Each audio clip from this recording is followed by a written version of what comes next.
É mais uma manhã em Nova York, 1985. Bernard é o dono da banca de jornal. Ele discute os acontecimentos do dia para quem estiver disposto a ouvir e também para aqueles que não tiverem, usando a sua estranha sabedoria de jornaleiro que ele acha que tem. Talvez sobre os escândalos envolvendo o Dr. Manhattan, ou talvez sobre a situação dos russos no Afeganistão. Mas aquele que está sempre ao seu lado não está prestando atenção em nada disso. O seu nome é Bernie, apelido de Bernard, mas isso é só uma coincidência, muita gente chama Bernard. Toda a sua atenção está na revista em suas mãos. Ela conta histórias de vingança, desespero, assassinato, sobre um homem ilhado e o seu medo daquele inevitável vulto no horizonte. O cargueiro negro, prestes a trazer morte onde passa. E diante de tamanho horror, o leitor pode apenas exclamar: "Mas que porra é essa? Entendi nada." O que é muito curioso, porque é exatamente o que o leitor da HQ, isso é, eu ou você, tá pensando. Qual é a da historinha de pirata nessa HQ de super-herói trevoso?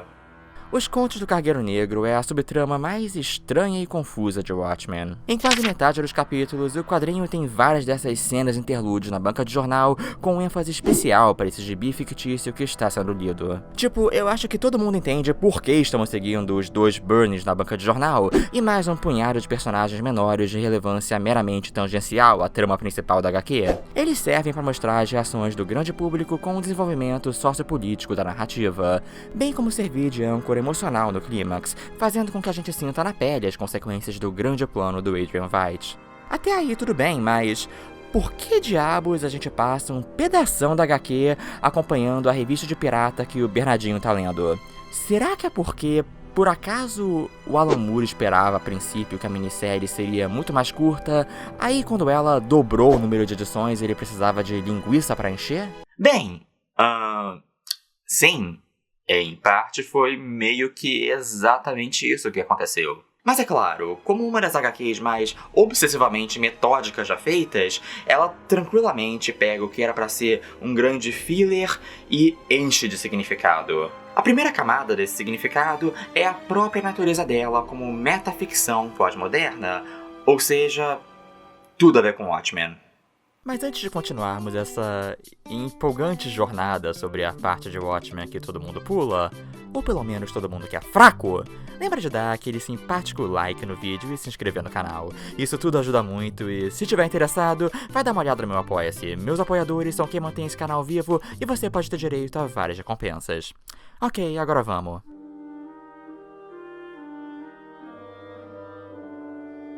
Eu tô começando a achar que tem tipo uma regra não falada que você não pode ser a obra seminal de determinada mídia sem um grande tesão McLuhanesco por metalinguagem envolvendo a própria. Então, da mesma forma que Cidadão Kane começa com um filme dentro do filme e Hamlet tem uma peça dentro da peça, é claro que a maior HQ de todos os tempos tem que ter um gibi dentro do gibi. É só lembrar que a outra opção popular para a maior HQ de todos os tempos é Maus, e lá também tem um gibi dentro do gibi.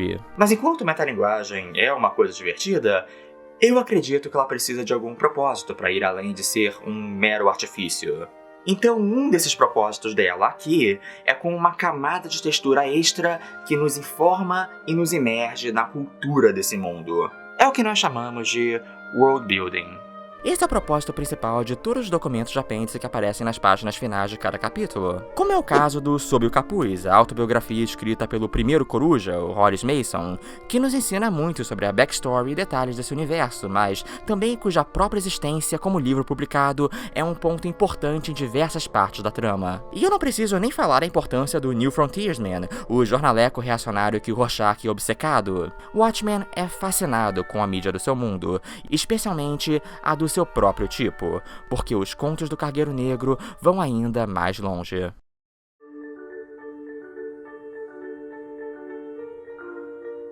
Então, se nesse mundo super-heróis existem de verdade, o que aconteceu com os quadrinhos? Em uma entrevista no ano 2000, o Alan Moore meditou sobre essa questão.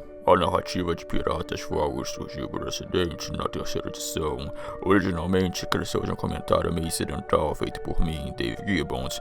Nós estávamos tentando trabalhar a textura do mundo, então meio que falamos bem que tipo de quadrinhos eles têm. Se eles têm super-heróis na vida real, eles provavelmente não estariam interessados em quadrinhos de super-heróis. E aí eu acho que o Dave disse, que tal quadrinhos de piratas? E eu disse, parece uma boa... Alan Moore. Eu tenho minhas dúvidas do quanto eu acredito que as histórias de pirata pegariam como a nova febre desse mundo, mas tudo bem. A partir daí, o Alan Moore extrapolou o conceito e criou todo um contexto minucioso para o sucesso das HQs de pirata nesse universo. Hora de uma aula de história alternativa. No mundo de Watchmen, os heróis pulp dos anos 30, como o Sombra e o Doc Savage, existiram tal qual na vida real, e da mesma forma, o Superman foi criado em 1938, seguido por outros heróis clássicos da Era de Ouro, como Flash. Esses personagens inspiraram pessoas desse mundo a se tornarem aventureiros mascarados da vida real, como o caso do Hollis Mason, o primeiro Coruja. Aí, quando veio a perseguição aos quadrinhos em 54, em decorrência da publicação de A Sedução do Inocente, de Frederick Wertham, e não, eu não vou contar essa história de novo, ninguém aguenta mais essa história. Diferente de como aconteceu no mundo real, aqui o governo se posicionou totalmente a favor dos quadrinhos, a fim de proteger a imagem de certos agentes mascarados inspirados nesses gibis que agora se encontravam a serviço dos Estados Unidos. Mas é claro, como parte da tese principal da HQ, os super-heróis da vida real se provaram violentos, psicóticos, fascistas ou, pior ainda para os valores da época, gays. De modo que a fantasia de super-heróis de quadrinhos perdeu seu encanto escapista e logo se tornou obsoleta, abrindo espaço para que outros gêneros florescessem. Uma das editoras que mais foram afetadas por esse caça às bruxas dos quadrinhos na vida real foi a EC Comics, famosa pela Mad, em especial por causa das suas revistas de terror, como Contos da Cripta. Mas no mundo de Watchmen, ela pôde deslanchar para o topo do sucesso editorial, antecipando o boom dos quadrinhos de pirata, com revistas como Piracy e Buccaneer, que de fato existiram na vida real, mas nesse mundo também foram mega sucessos de venda. Em 1960, a National Comics, ou seja, a DC Comics, lançou a primeira edição do Contos do Cargueiro Negro, uma revista que nunca vendeu tanto quanto as da EC Comics, mas cujo sucesso de crítica e impacto na mídia foi imenso. Mais ou menos o que aconteceu com as HQs da Marvel na mesma época no mundo real. As primeiras edições do Cargueiro Negro eram roteirizadas por Max Shea e desenhadas por Joe Orlando, que, sabe, é uma pessoa de verdade que existiu e trabalhou em muita coisa, tanto da EC quanto da DC. Ele ainda ilustrou uma página da revista fictícia especialmente para Watchmen, fazendo dessa a única ilustração da HQ que não foi feita pelo Dave Gibbons. Eu adoro esse detalhe, é uma atenção a minúcias sensacional de Watchmen. Enfim, de volta à história alternativa. Max Shea era um escritor talentoso, mas egocêntrico e invejoso do sucesso de Orlando como ilustrador. Então, depois de 9 edições de fricção entre o roteirista e desenhista, Orlando pediu demissão da revista e foi substituído por Walt Feinberg, um desenhista que não existe de verdade, é só o Dave Gibbons desenhando mesmo. Eles foram a dupla que fizeram as seguintes 20 edições da publicação, incluindo os números 23 e 24, que contêm a história em 2 partes, e Ilhado, que são justamente as edições que nós e o Bernie estamos lendo ao decorrer de Watchmen. E é claro, a história do Max Shea não termina aí. Por mais que seu trabalho tenha sido muito aclamado pelos entusiastas dessa mídia de quadrinhos, o grande público não encarava como mais que gibizinhos infantis, então ele deixou isso para trás e foi para a mídia mais prestigiosa da ficção em prosa, escrevendo romances de nomes pretensiosos como O Basilisco Encapuzado e Dançando na Neblina. Mas em 1983, ele desapareceu misteriosamente. Em realidade, ele, junto com outras personalidades criativas, cientistas e outros, foram contratados para um projeto super secreto que Shea acreditava se tratar de um filme. Mas na verdade, sem que qualquer um deles soubesse, o seu empregador era ninguém menos que Adrian Veidt, que estava secretamente fazendo com que todos trabalhassem inadvertidamente na falsa invasão alienígena extradimensional da Lua Gigante a Nova York. Shea, em particular, com seu histórico de escrever histórias de terror bizarras de pirata, foi quem roteirizou as alucinações horríveis que as pessoas que não morreram imediatamente com o choque psíquico da chegada da Lula experienciaram. E depois, é claro, ele foi discretamente morto junto com todos os outros envolvidos na conspiração de Veidt. Ou seja, o cara dos gibizinhos de pirata não é tão incidental à trama de Watchmen assim, e é uma quantidade absurda de lore para apenas um detalhe desse mundo. Isso tudo é bem maneiro e tudo mais, mas tem um porém. World building, por si só, é superestimado. Por si só, ele só é relevante pra nerd que se orgulha de decorar nome de planeta de universo expandido de Star Wars. Ele tem que estar a serviço de algum significado maior, algum valor temático que aprofunde as ideias que o autor quer explorar na obra. Quero dizer, de onde sequer vem essa bagaça toda de cargueiro negro, afinal? Essa é uma pergunta retórica, eu vou responder ela agora.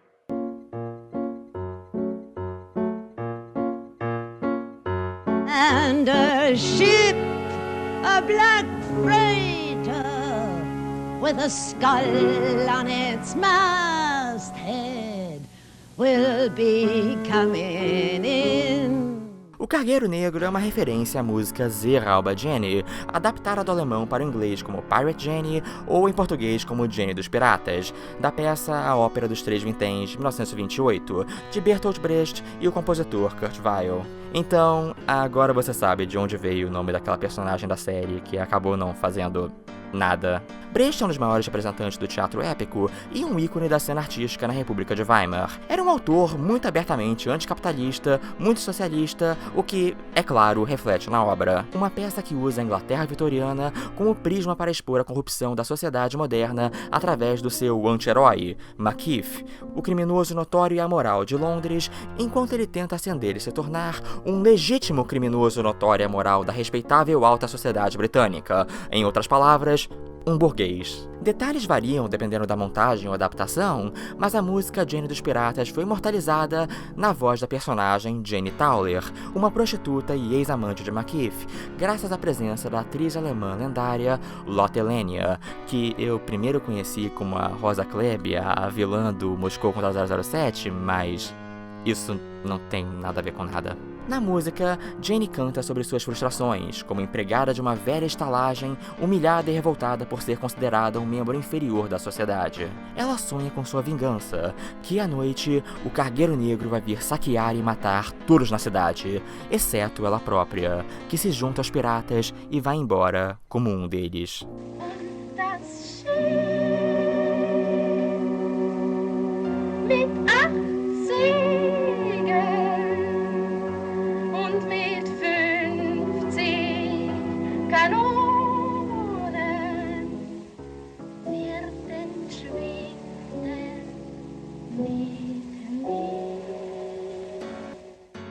Obviamente, Alan Moore é um fã da peça de formas que vão muito além de Watchmen. Ele voltaria a aludir a ela e a Jenny na Liga Extraordinária, século 1910, e como muito do teatro épico de Brecht, ele também usaria a Era Vitoriana para lançar um olhar anticapitalista violento em Do Inferno. Jenny dos Piratas reverberou em meio ao público com seus temas de opressão feminina, luta de classes e revolta popular. There's a ship,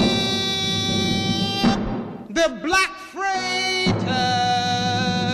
Nos anos 60, a música foi adaptada em inglês em um cover da Nina Simone e se tornou um hino por direitos civis, e também acabou influenciando outras músicas de protesto, como Bob Dylan e a sua The Times Are Changing. Risos. E quer saber? Deem algum crédito pro Zack Snyder, a versão da Nina Simone toca nos créditos do filme de Watchmen. Mas é claro, apenas referenciar outras obras não é o suficiente. Se fosse, Batman vs Superman seria justamente o filmão inteligentão que ele pensa que é. Foi mal, Snyder, seu crédito durou por 10 segundos. Mais importante, o que os contos do Cargueiro Negro realmente quer dizer? Como ele complementa a narrativa principal em Watchmen? Esse tempo todo eu acho que eu ainda nem falei qual é a história dentro da história, e eu acho que muita gente que leu nem se lembra. Então,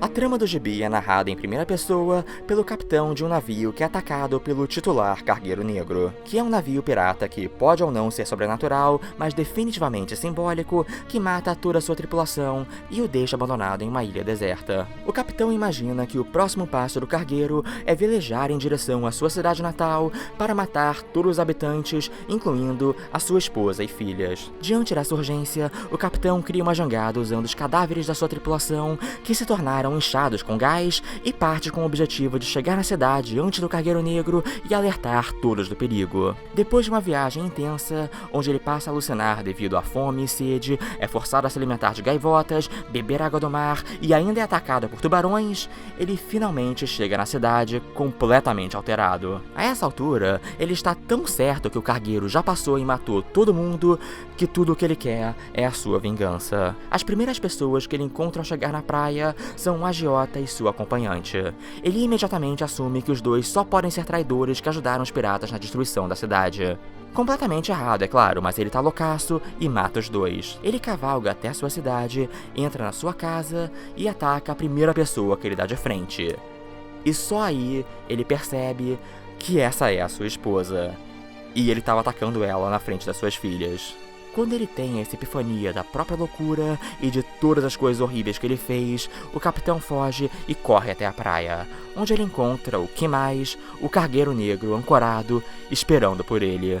Ele nada até o navio, onde finalmente se junta à tripulação demoníaca. E fim. É aquela, você decide o quanto essa história é pra ser consumida de modo simbólico e o quanto ela sequer é pra ser uma boa história mesmo, ou se é só o Alan Moore deliberadamente emulando uma revista pulp tentando se passar por prestigiosa. Me lembra como a versão estendida do filme tenta incluir os contos do Cargueiro Negro, e eu super aprecio o esforço, tomo uma estrelinha Snyder, mas super não funciona porque ele tenta fazer os segmentos em uma animação toda moderninha e cool, ao invés da HQ fuleira que ele é, o que é meio que um microcosmo do filme como um todo, pra falar a verdade. Mas enfim, o que realmente importa é como essa história dentro da história serve como vários paralelos para o que acontece com os principais arcos e temas da obra.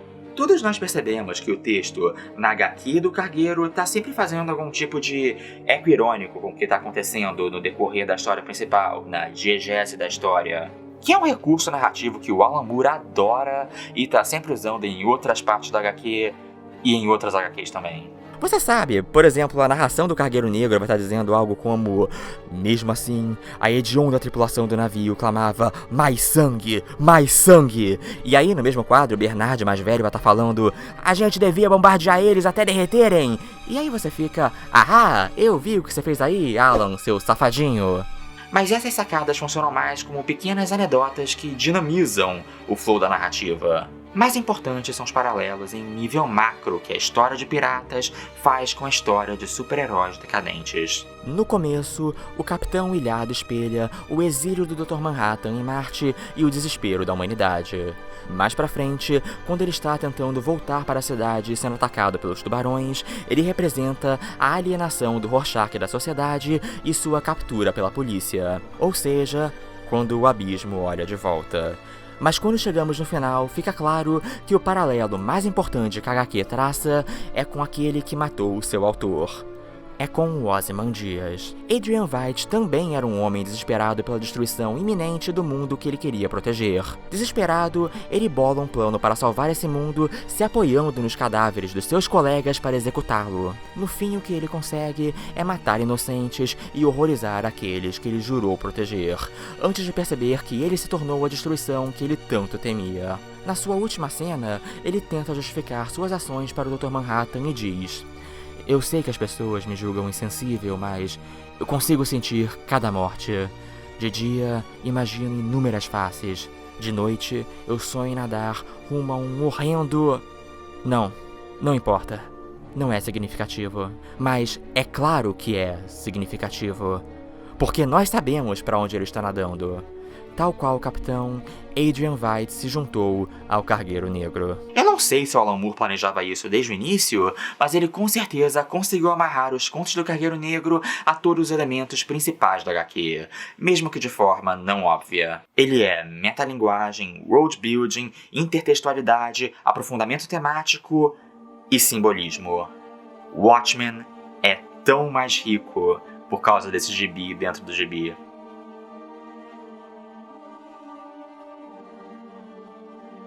Afinal, o que é o Cargueiro Negro? Um navio dos infernos? Ou apenas um navio de piratas mundanos? O que ele realmente é um símbolo. E o que ele representa é o mesmo que todos os grandes símbolos de Watchmen representam. Assim como o Smiley manchado de sangue secretamente é o relógio do juízo final apontando 12 minutos para meia-noite, a resposta está na primeira aparição da HQ dentro da HQ e a imagem que ela acompanha. O Cargueiro Negro, esse terror inevitável e inimaginável, é a guerra nuclear iminente. É a destruição. O fim do mundo. E em 2020, ele parece tão assustadoramente relevante quanto em 1987, quanto em 1985, em uma terra paralela, onde até a mais inocente das peças de cultura pop parecem apontar para o apocalipse iminente em nosso imaginário. Um navio de piratas com 50 canhões aportando no cais.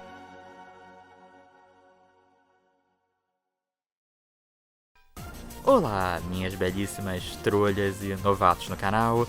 95% do roteiro desse vídeo foi escrito na época que a série de Watchmen estava rolando, o que seria um momento bem mais oportuno para um vídeo de Watchmen chamar a atenção de alguém. Eu preciso ser menos um fracasso de youtuber. Eu juro que vou entrar vídeos com mais frequência. Enquanto isso, vamos aproveitar para olhar todos os meus apoiadores sensuais. Se você quiser também o seu nome aqui, é só clicar no link e tudo mais. Eu vejo vocês na próxima e não se esqueçam que em tempos de muita bosta, permanecemos unidos. Metaforicamente, fica todo mundo em casa porque, né? Até a próxima!